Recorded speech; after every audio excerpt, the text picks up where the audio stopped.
Veremos entonces el manejo de listas.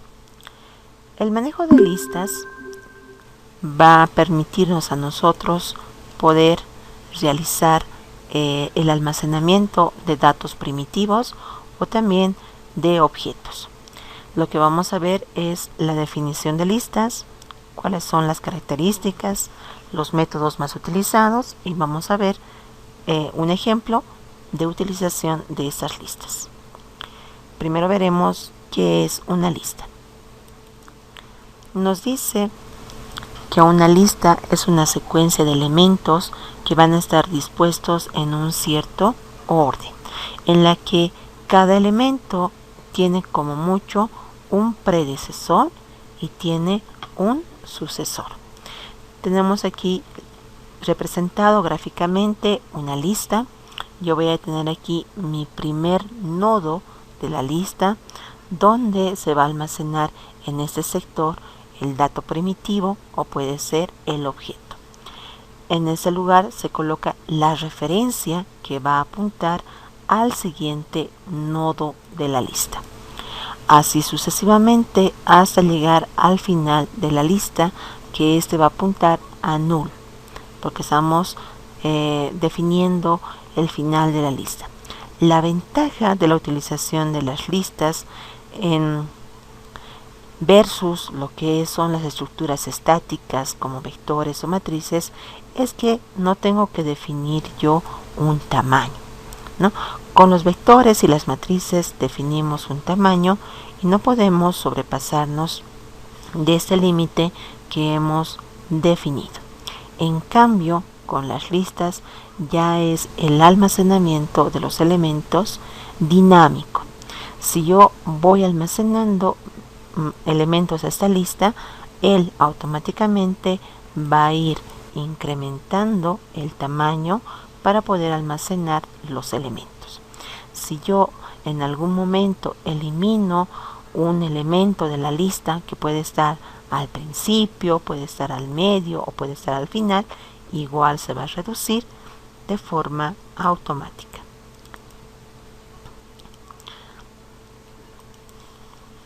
Ahora, ¿cómo definimos nosotros estas listas dentro de programación? Vamos a colocar primero list. Definimos el tipo de dato que va a almacenar estas listas. Puede ser esto un dato primitivo, como ser un entero, un doble, un booleano, un flotante, etc.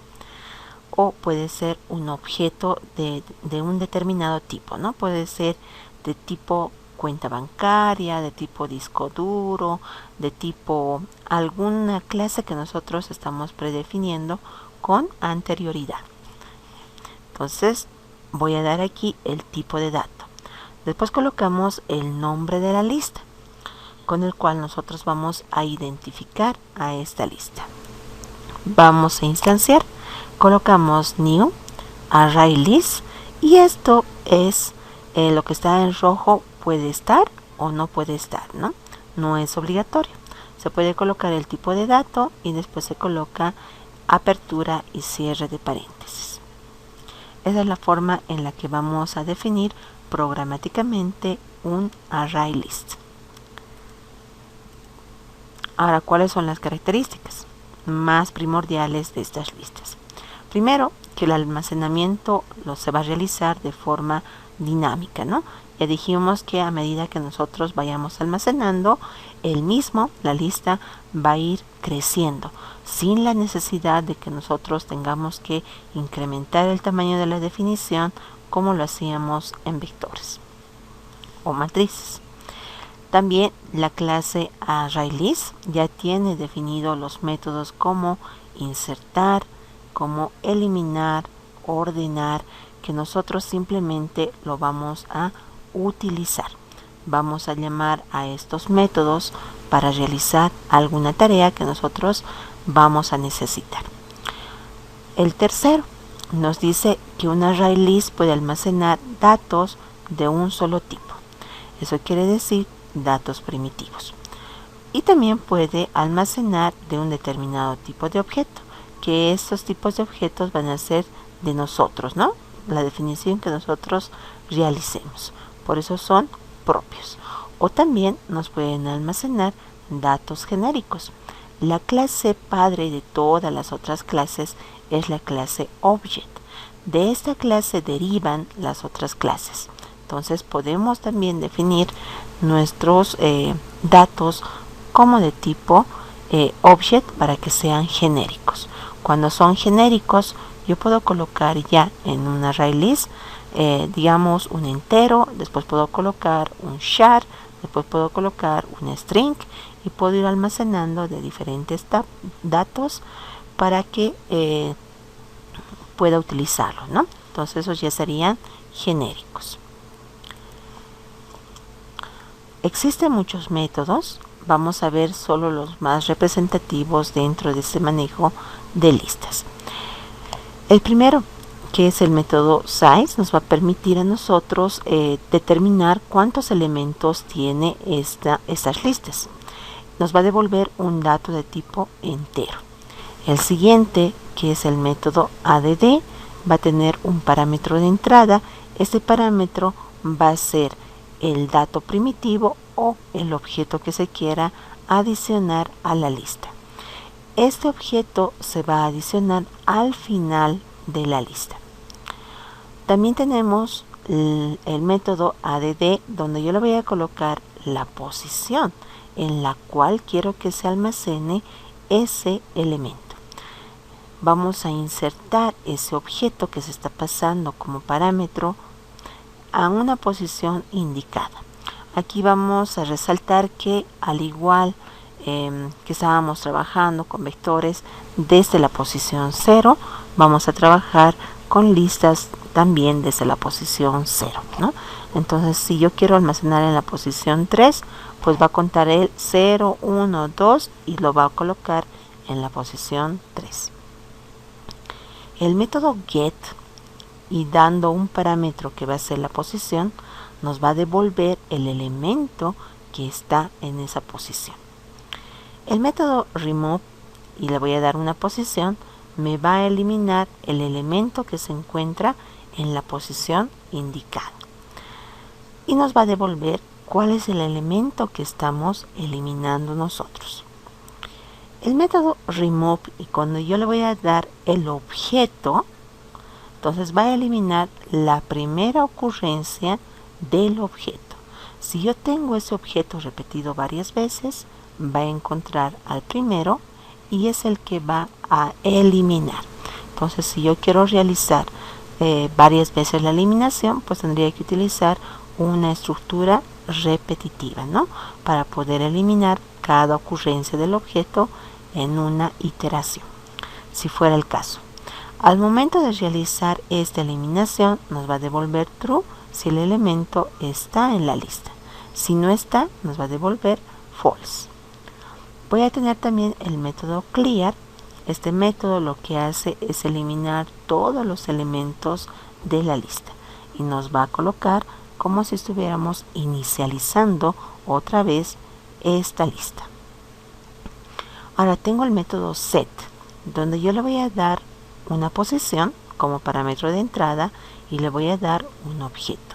Lo que va a hacer este método set es sustituir el elemento que se encuentra en la posición indicada por el parámetro X, que puede ser un dato primitivo o un objeto, y nos va a devolver el elemento que ha sido sustituido. ¿Bien? Entonces yo puedo aquí ir sustituyendo elementos dependiendo de la posición en la que se encuentren estos elementos. El método contains es similar a lo que nosotros hemos utilizado dentro de la clase string. Yo voy a tener un parámetro X donde este método me va a comprobar si dentro del array list se encuentra efectivamente el objeto X. Si está presente este objeto, me va a devolver true. Si no está presente, pues me va a devolver false. Ahora voy a tener también el método indexOf. Al igual que en la clase string, este me va a devolver la posición donde se encuentra el objeto X que le estamos pasando como parámetro. En caso de que no exista este objeto, pues nos devuelve un valor de menos. Ahora veremos el ejemplo que vamos a realizar. Tenemos en ese ejemplo un supermercado. Nos están pidiendo a nosotros controlar los productos de este supermercado. Para esta tarea vamos a modelar una clase que la vamos a denominar producto. Y para tener varios productos almacenados que nos van a simular los productos que tenemos dentro del supermercado, vamos a utilizar nosotros un array list como una estructura de almacenamiento de estos objetos. Tenemos aquí la clase producto, que ya está representado gráficamente mediante el diagrama de clases, donde hemos puesto los atributos más representativos, como ser el nombre del producto, que va a ser de tipo string, el costo unitario que tiene este producto, de tipo float, ese es el costo unitario de venta, ¿no? Por si acaso, y tenemos el stock que nosotros estamos teniendo expuesto dentro del supermercado. Ahora vamos a realizar los métodos de crear producto y el método de mostrar producto. En el método crear producto, lo que va a hacer es crearse un objeto y adicionarle los datos. Voy a colocar, por ejemplo, el nombre del producto va a ser leche natural. El costo unitario va a ser de 6.80 y el stock que yo tengo dentro del supermercado van a ser 30 unidades. El siguiente producto que voy a tener va a ser leche de frutilla. Su costo es de 7.90 bolivianos y tengo en stock 40 unidades. Y el tercer objeto que vamos a almacenar va a ser un yogurt denominado Biogurt. Este tiene un costo de 16 bolivianos y tengo 25 unidades. Entonces vamos a tener nosotros primero la creación de un array list que se va a denominar lista producto. Dentro de este array list vamos a almacenar el primer objeto en el nodo número 0. Vamos a crear otro nodo en nuestra lista producto y vamos a almacenar el segundo objeto en este nodo, que sería el nodo 1. Nos creamos el siguiente nodo de la lista y ese va a apuntar a null porque ya sería el último elemento de este array list, y vamos a almacenar este objeto dentro de este nodo que va a ser el nodo 2. Entonces ese es el proceso que vamos a realizar para poder controlar nuestros productos dentro del supermercado. Adicionalmente a estos dos métodos que nosotros estamos predefiniendo para poderlo elaborar, vamos a colocar la simulación de la realización de una venta. Cuando nosotros realizamos una venta desde el punto de vista del empleado del supermercado, lo que hacemos es, primero, verificar que yo tenga el stock necesario dentro de nuestro supermercado, ¿no? Si por ejemplo alguien me dice quiero realizar la compra de 30 unidades de pan molde, entonces tengo que verificar que yo tenga 30 unidades o por lo menos más de 30 unidades en stock para realizar la venta, ¿no? Entonces si yo tengo ese stock necesario, entonces voy a poder realizar la venta. En cambio de que no tenga ese stock, me tendría que salir un mensaje de que no tengo el stock suficiente. Entonces ese es el trabajo que vamos a agregar, digamos, a esta clase denominado producto. Tenemos el primero que va a ser adicionar productos. Esto ya va a ser las operaciones diferentes a las básicas que hemos definido. Después vamos a listar todos los productos que tengo dentro de mi array list. Y voy a realizar la búsqueda de un determinado producto, ¿no? Por el nombre de producto. Si existe, vamos a mostrar los datos del producto. Y si no existe este producto, mostramos el mensaje correspondiente. Además, ya me hemos mencionado más antes que vamos a adicionar también lo que es la venta de producto. ¿Ya? Primero me voy a crear un nuevo paquete. Ya tengo listas, entonces voy a colocar aquí manejo de listas. Dentro de manejo de listas nos crearemos nuestra clase. En la clase producto tenemos nosotros el nombre de producto de tipo string, el costo unitario de tipo float, el stock de tipo entero. También vamos a colocar dentro de esta clase estos dos métodos básicos que va a ser crear producto y mostrar producto. Entonces definiremos esta clase. Voy a colocar nuestra clase producto.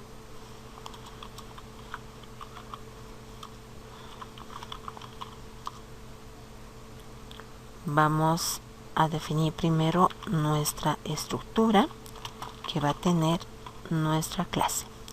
Primero siempre colocamos los atributos, los constructores, los métodos y los setter y getter.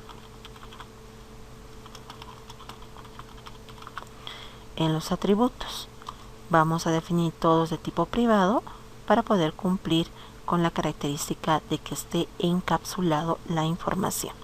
Colocaremos aquí privado de tipo string y vamos a colocar el nombre del producto. Después tenemos también de tipo privado, va a ser de tipo doble el costo del producto. Aquí veremos si es costo producto, costo unitario. Costo unitario y vamos a colocar privado de tipo entero el stock. Ya. Entonces ya tenemos ahí definido los atributos de esta clase. Vamos a crearnos un constructor sin parámetros, insertar código, constructor, no marco nada y generamos. Voy a colocarlo dentro de este sector. También vamos a crearnos un constructor con todos los parámetros por si yo quiero utilizarlo, ¿no? Insertar código, constructor, marco todos los atributos y vamos a generar nuestro constructor con todos los parámetros como entrada. Aquí y aquí. Vamos a formatear. Ya tenemos ahí formateado y nos iremos a los métodos que estamos definiendo. Para los métodos dijimos que vamos a realizar los básicos. Tienen que ser públicos, siempre void, y vamos a colocar el método que se denomina, aquí está como crear producto. Entonces vamos a colocar aquí crear producto. Vamos a colocar nuestra definición. Vamos a instanciar el objeto de lectura. Como el objeto de lectura va a ser utilizado solo en este método, pues no necesito definirlo fuera, ¿no?, de nuestro método. Entonces puede estar dentro de este. Vamos a colocar la definición.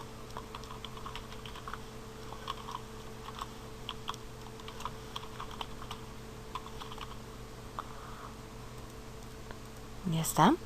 Vamos a solicitar los datos. Colocamos aquí, digite el nombre del producto.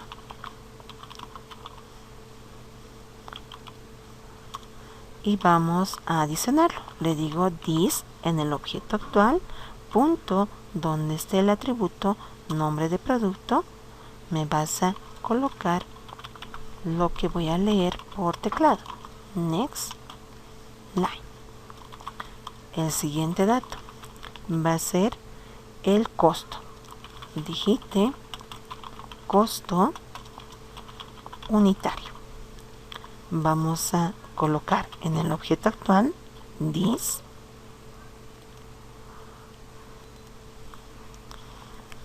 colocamos el atributo va a ser costo unitario. Entonces aquí va a ser el costo unitario es igual a leer punto next doble, y el siguiente que va a ser el stock. Digite el stock del producto. Ahora, este método va a ser utilizado cuando nosotros vamos a adicionar un nuevo producto a nuestro supermercado, ¿no? Porque si yo quiero agregar, adicionar más stock al que yo ya tengo, ya no tendría por qué pedir el nombre del producto y el costo unitario. Simplemente coloco el stock que yo quiero incrementar y que me diga qué nombre estoy realizando el incremento de ese stock, para que se actualice el stock, ¿no? Si por ejemplo yo tengo en mi supermercado 30 unidades de leche natural y yo sé que al día se consume 100 unidades más o menos en el supermercado, entonces voy a hacer una solicitud al proveedor y el proveedor me ha traído, digamos, 200 unidades para 2 días.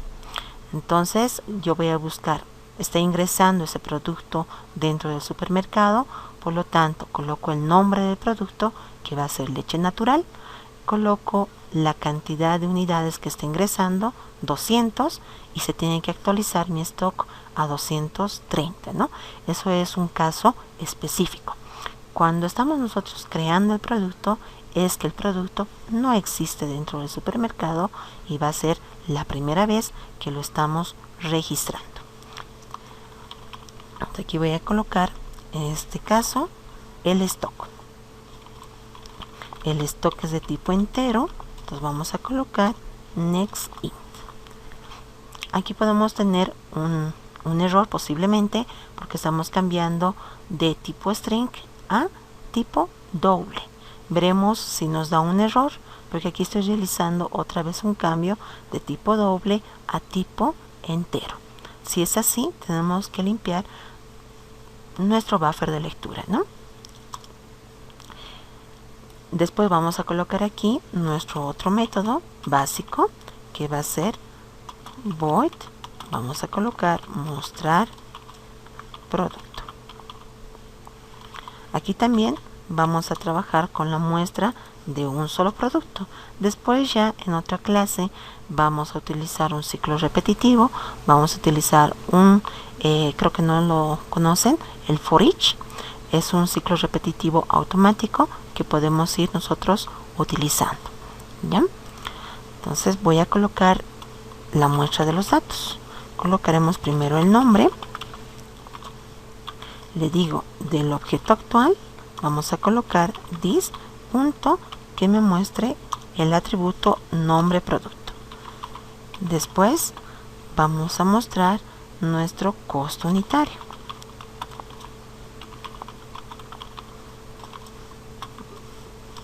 Hacemos referencia al objeto actual y vamos a colocar costo unitario. Y vamos a colocar el stock. Colocamos el objeto actual this.stock. Listo. Con esto entonces ya hemos terminado de realizar nuestros métodos básicos y nos faltaría los getter y setter, ¿no? Colocamos insertar código, getter and setter, marcamos todos los atributos y colocamos generar. Y esto ya nos genera automáticamente de cada atributo su método get y su método set. Entonces quedaremos hasta aquí.